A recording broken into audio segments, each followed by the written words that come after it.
అందుకే కశ్యపుడు ఇలా కుదరదు, ఇది క్షమ గురించి, క్షమా బ్రహ్మ, క్షమా సత్యం, క్షమాభూతం చ భావించాలి. జరిగిన విషయాలు, జరగబోయే విషయాలు అన్నీ క్షమించు, అన్నీ క్షమించు, అన్నీ క్షమించు.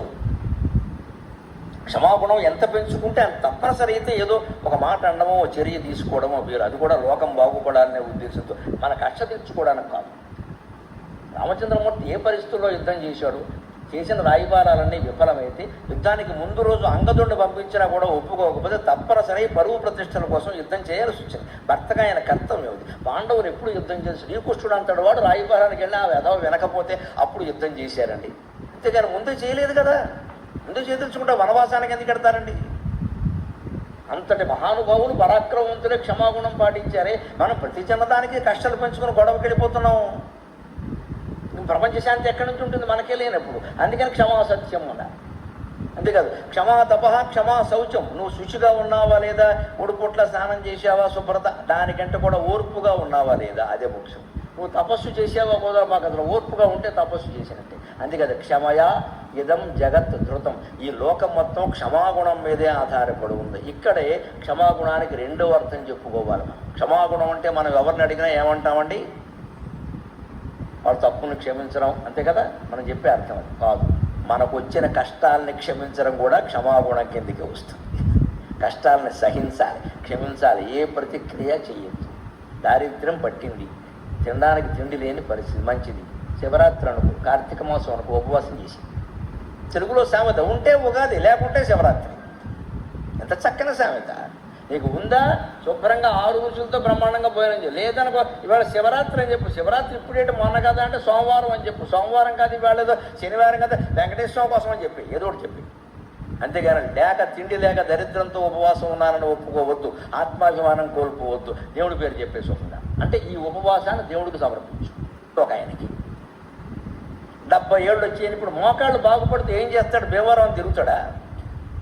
కానీ ఏమంటే బాగున్నారా అంటే, ఏ చచ్చిపోతున్నావు, ఈ మోకాలు నెప్పుతావు. ఎవడు అడిగాడు నిన్ను? బాగున్నావు నువ్వు మాట అంటే సరిపోయింది కదా. ఇప్పుడు మోకాలు ఉంటే మోటార్ సైకిల్ ఎక్కి తిరుగుతావు, నీకు 70 ఏళ్ళు ఉన్నాయి కదా, ఇంకేం తిరిగింది చాలుగా. విష్ణుమూర్తిలాగా పడుకుంటే ఏ మోకాలు నొప్పి ఉండవు. ఏదో చెప్పడం మనం అక్కడి నుంచి పాటించాడు, దానికోసం చెప్పలేదు. అలాగే భరించి పైగా ఇప్పుడు యక్ష ప్రశ్నల మీద మాట్లాడాను నేను.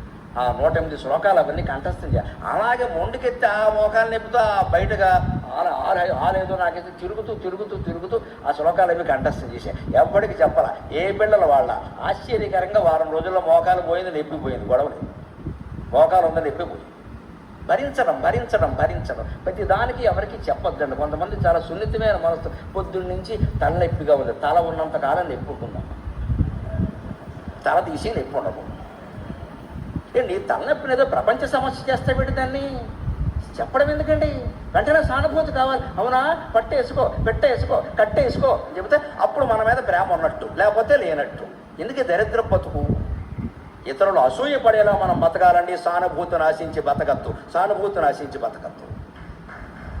అదేమిటి? ఆయన ఎప్పుడు ఏ నొప్పి ఉందని చెప్పడు అని అసూయ పడేలా బతకాలన్నమాట.